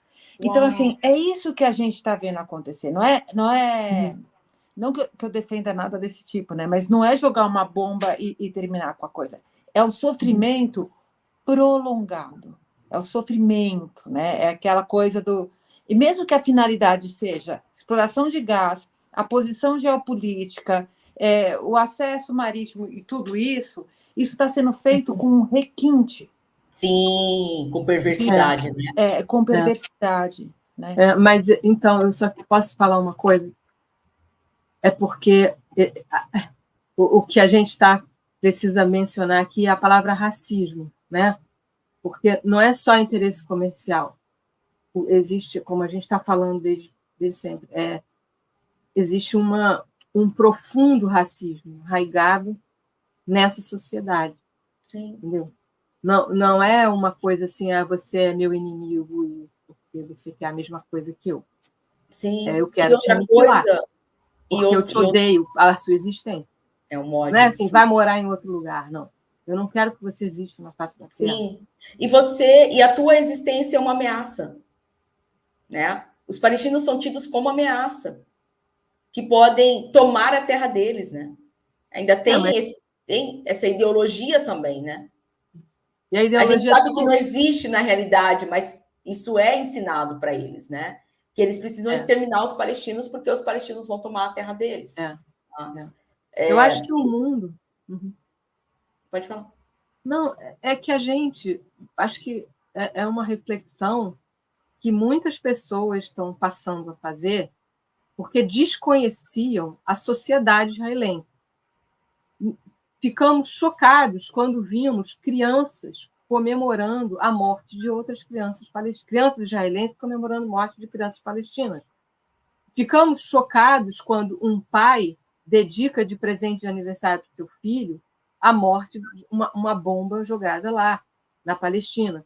São coisas assim que são naturais para os Sim, são naturalizadas, mas sim. Para nós, o mundo, não é só nós brasileiros, eu e você, o mundo está vendo e testemunhando isso. O que você viram também lá na Alemanha, viram na Holanda, viram no Chile. Você viu a mesma imagem que eu vi. Claro, depende da sua curiosidade, claro. Mas todos nós estamos acompanhando, o mundo está acompanhando isso. Né? Esse genocídio televisionado, né? Esse genocídio, você não tem como negar. Mas eu nem sei onde que eu queria falar, mas é mais sobre essa mentalidade que é assustadora. Mas tem os que negam ainda, né? É incrível. Lembrei. O que é pior e mais perverso é o discurso de dizer que o exército de Israel é o mais moral do mundo. Por quê? Eles lançam panfletos para avisar que vão bombardear a sua casa. Eles te avisam que é para você sair do hospital, da sua cama, do seu leito, onde você está ali recebendo o medicamento, e daqui a 5 minutos eles vão jogar uma bomba ali. Eles são super-humanos. Como eles são morais, como eles são corretos. Nossa, isso é de uma perversidade. E ainda dizer assim, nós avisamos que nós íamos bombardear. Se você não saiu de lá... Não saiu porque não quis, né? O problema é seu. Você é responsável pela sua morte. Nós avisamos que nós íamos bombardear. Se tinha criança ali do lado, olha, é um efeito colateral. Sim, são danos colaterais. E agora, é tudo para autodefesa. Isso é primeiro ponto, isso é uma autodefesa. Segundo, quem roubou terras de quem? Exato. Quem não devolveu as terras? Quem massacrou, em primeiro ponto? Quem foi chegando lá e foi expulsando as pessoas? Tem que começar daí. E isso nunca foi devolvido. Sim, e olha que os palestinos aceitam a divisão desse território. Eles poderiam dizer, não aceito nenhuma divisão. Isso é muito importante de colocar, né, Marisa? Isso é muito importante de colocar, que ninguém está querendo derrubar a resolução 181 da ONU, que falava, né, que Israel teria 53,5% do território, e os palestinos, embora tivessem 70% da população quando Israel foi fundado, teriam 45,4%. Os palestinos não estão querendo acabar acabar com essa resolução. Não, eles querem pelo menos essa resolução. Sim, pelo menos. Alguns e também o direito de retorno, o direito de frequentar os templos, sob a proteção, já foi resolvido isso, sob a proteção dos capacetes azuis. Não tem como, né? Isso não é respeitado. Não é respeitado. Então, aí entra uma questão que é a seguinte: qual Estado está acima da lei? Porque é isso que a gente tem testemunhado. Não é? As resoluções acontecem, mas parece que não é para todos. Ou quando se vai na ONU, né, quando Israel vai na ONU, é para fazer o seu discurso e ganhar um pouco mais de holofote. Mas no duro, assim, claramente, o direito de retorno não foi... Sim, na verdade, a única resolução foi a 181. Todas as outras resoluções Israel não respeita. A resolução 194, né, do direito dos refugiados se retornarem, enfim, várias resoluções, né? Essa própria resolução de que uma ocupação potente ocupante não tem direito ao ataque, colocado como autodefesa, enfim, nenhuma outra resolução Israel respeita. Tá? Mas a gente está precisando avançar nisso. Tá? Agora, eu acho que um outro problema, colocando aqui, e que os palestinos enfrentam, é porque nós somos a vítima das vítimas. Né? E aí Israel trabalha, o sionismo trabalha para colocar o Holocausto como essa ferida eternamente aberta e uma excepcionalidade na história, embora todo Holocausto, todo genocídio que você vive é excepcional para o povo que sofre, né? Como algo que justifica todas as suas atrocidades. E, no entanto, que a Alemanha aperta a mão de Israel, mesmo cometendo outro genocídio. Porque a Alemanha não tem coragem de falar parem. Porque é como se tivesse que se redimir eternamente pelo que fizeram. E aí reforçam o genocídio, porque você não fala nada contra Israel.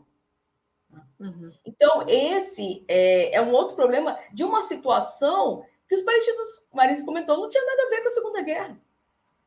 Os palestinos não tiveram nenhuma relação com o Holocausto, com o nazismo. Pelo contrário, palestinos recebiam judeus que fugiam dos campos de concentração, do nazismo, nas suas casas. Existia uma coexistência entre as três religiões, entre muçulmanos, judeus e cristãos. Mas, a partir do momento que Israel invade a Palestina, e Israel não aceitou, Israel quer tomar toda a Palestina, gente, isso está muito claro. Eles não querem a resolução 181 da ONU. Isso está bem, essa mentalidade, esses princípios de colonização e de extermínio do povo local está nas bases da fundação do sionismo, de Theodor Herzl. Sim. Ele falou isso claramente. E eles iam fundar um Estado para o povo judeu, mas um Estado colonial, nos moldes dos países europeus, sim, coloniais. Sim. Isso está desde a fundação. Eles eram europeus. Esses judeus que colonizaram, eles eram europeus, eram eurojudeus. Né? Assim, esse primeiro congresso, em 1897, foi feito na Suíça. Né? E aí o mandato britânico ele era um processo colonial, né? De alguma forma estava colonizando a Palestina depois da Primeira Guerra Mundial e abrindo as portas para a próxima colonização, que também são de europeus, só que europeus discriminados, né, por conta da religião, mas que também fizeram um outro processo colonial com a Declaração Balfour e o apoio da Grã-Bretanha na época para essa colonização. Né? Então, esse processo aí tem acordos, na época a Grã-Bretanha, depois na Primeira Guerra Mundial, depois na Segunda Guerra Mundial, o apoio da Alemanha, por conta, né, que eles queriam se redimir do que aconteceu, do nazismo, e o apoio dos Estados Unidos, com bilhões de dólares anualmente para Israel, que é o braço armado no Oriente Médio, onde eles também têm grandes acordos, e os acordos aqui também dos países latino-americanos com Israel. Né? Aqui a USP, a Unicamp, fazendo feiras com as universidades hebraicas. O que as universidade hebraica, universidades israelenses, enfim, o que elas estudam também contribui para a promoção do genocídio. Ninguém está ileso dessa situação. Pode falar. Exatamente, né? A gente, então, eu estou falando aqui com a Val, ela tinha falado uma coisa, mas ela está, enfim. Não, é o seguinte, gente, então eu queria agradecer, né? Val, estamos esperando você aqui. Né? Eu não sei se teve uma pergunta, a pessoa falou do Marwan Barghouti, mas eu não tenho muitas informações, sei que ele é uma referência no momento atual, mas eu não tenho muitas informações assim para falar do Marwan Barghouti. Né, também. Sim, sem problema, sem problema. Não há problema. Né? Cris, você, assim, eu gostaria muito de agradecer, assim, passar para cada uma de vocês, né, para as considerações finais, pode ser? Podemos finalizar assim? Quem começa as considerações finais? Pode falar, Marisa, se você quiser. Eu tenho uma ideia na cabeça. Eu gostei muito do depoimento do Edgar Morin. Ele, no alto dos seus 100 e tantos anos, falou sobre o genocídio em Gaza. E ele falou, se a gente não consegue mudar isso por ações, a gente tem que testemunhar, a gente tem que falar, a gente tem que continuar falando, e a gente tem que espalhar essa denúncia. Então, eu acho que outra coisa também que eu acho que a gente pode ficar atento é, dentro da nossa micropolítica, dentro das nossas pequenas ações, escolher os produtos que a gente consome. Entendeu? Porque esses produtos que são vendidos ou são fabricados, eles apoiam, grandes empresas apoiam o exército de Israel. E a gente tem que saber quais esses produtos para não consumir. Então, existe também essa possibilidade nas nossas mãos. Ir às ruas, falar, fazer boicote, escolher os produtos, principalmente escolher os produtos fabricados no Brasil ou locais, nas nossas áreas próximas, locais. E eu tenho todo o desejo que isso acabe na minha vida ainda, que isso termine dentro da minha existência, que eu não tenha que viver, morrer e isso ainda continuar. É o que todos queremos. Uhum. Bom, gente, obrigada pela oportunidade, ao GT de Filosofia e Gênero, obrigada à Ampof também. É uma honra, é um dever também falar sobre a Palestina. Obrigada por ter nos dado essa voz e por essa partilha também, porque encontrei a Marise, que é uma apoiadora, encontrei a Cristiane, que é uma irmã árabe também, né? A gente vai, enfim, a Valéria, a gente vai aumentando esse leque, que é um leque de luta, é um leque de resistência, e também a parceria que a gente faz com todas as pessoas que nos ouviram, que trouxeram seus comentários, que contribuíram. Eu fico muito feliz porque, apesar de tudo, a gente está avançando, né? A gente que está aí na militância há alguns anos, a gente sabe que isso foi um diferencial para a gente, porque está havendo uma sensibilização e uma tomada de consciência em nível mundial pela Palestina, e isso nos dá alento, nos dá ânimo para seguir na luta, porque a gente sabe que é um processo histórico, e a gente está fazendo a nossa história também em busca da libertação do nosso povo, né? E dos povos aqui do Brasil também. Então, eu agradeço a oportunidade, e Palestina livre. A gente está na luta. Obrigada. Uhum. Queridas, muito, muito obrigada. Eu estou muito feliz hoje porque eu estou cumprindo uma promessa que eu fiz para um palestino. Eu tive no campo de refugiados de Shatila, no Líbano, e visitei uma escola em que me chocou muito os desenhos que eu vi feito pelas crianças. Olha. Eu não consigo ver muito bem. Se você puder posicionar a câmera no centro da imagem e voltar no primeiro, agradeço. Esses vermelhos são o quê? São sangue. Ah. E eu gostaria de terminar com este. Uhum. Em que você tem a exuberância do sonho das crianças que tiveram, né, seus parentes ali massacrados e assim, pintaram o sonho delas. Né? Eu espero que a gente consiga realizar de alguma forma isso. Quando eu estava saindo do campo de concentração, o campo de refugiados, eu encontrei um vendedor de essências palestino, com o olho bem azul, e eu estava muito emocionada, e aí ele olhou para mim e falou assim, o que você tem? Eu falei, muitas coisas, né? E falei para ele, eu sempre falo da Palestina. Aí ele pegou um frasquinho de essência de jasmim e entregou para mim, falando assim, essa essência de jasmim tem o cheiro do jasmim que tinha na minha casa, na Palestina. Não. Aquilo foi uma metáfora muito forte para mim do que tem da Palestina para os palestinos que estão expatriados, né? E aí ele me deu de presente, você via que era uma pessoa sem recurso, né? Ele me deu de presente e falou assim, não esquece de falar da gente. Olha. Então, aqui, na verdade, eu acho que a gente deu voz, né, para esse desejo dele e também que a gente possa transformar a nossa realidade, possa esperançar, assim, não de uma maneira de falar assim, então tá tudo bem. Não é isso. Mas o fato de nós estarmos conversando sobre isso, de tantas pessoas terem tomado consciência sobre o que está acontecendo ali, é muito importante. É muito importante para nós pensarmos, inclusive, no mundo que nós estamos deixando.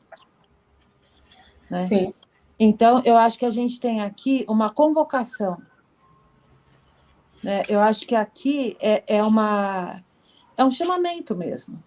E aí você não vai nem falar, sabe? É demais, não dá para não falar. Uhum. Né? Então, fale, então divulgue. Isso aqui não pode continuar assim. A nossa ação está muito limitada, mas a nossa voz, ela não é tão limitada assim. E quando a gente se junta para falar, dá um frisson que é muito bom, né? Que é criativo e que permite que as crianças palestinas pensem que elas estão dançando de mãos dadas. É isso que eu quero, sabe? Eu quero ver as crianças desenhando isso.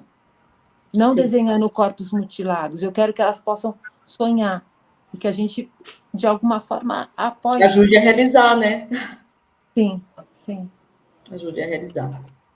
É isso. Então é isso. Obrigada. Viva a Palestina. Me senti tocada por esse palestino. A gente está aqui por ele também. Sim. Olha, muito obrigada pela oportunidade, muito obrigada a todos que estão nos ouvindo. Foi uma honra estar aqui e poder falar do meu ponto de vista, das minhas considerações. Muito obrigada mesmo. Queria agradecer a Suzana, que me convidou, e agradecer pelo crédito que ela me deu para poder falar aqui. Tânia, lá de Barreiras. É aí, Tânia, Palestina Livre, obrigada. Ela da filosofia. A Tânia eu conheci pessoalmente lá em Barreiras, na Bahia. A gente tem a Tânia, a gente tem a Karina Greco, a gente tem a Eliette Negreiros, uma cantora, minha tia maravilhosa, que também se tornou muito pró-Palestina. Né? Que bom, então, que bom. As pessoas estão... Feliz. estão estudando, estão conhecendo, isso é maravilhoso. Sim, isso é extremamente importante. Sim. Tá bom, gente. Uhum. Então, boa noite. Boa noite. Um abraço. Tchau. Seguimos Abraço. na luta. Até a próxima. Tchau.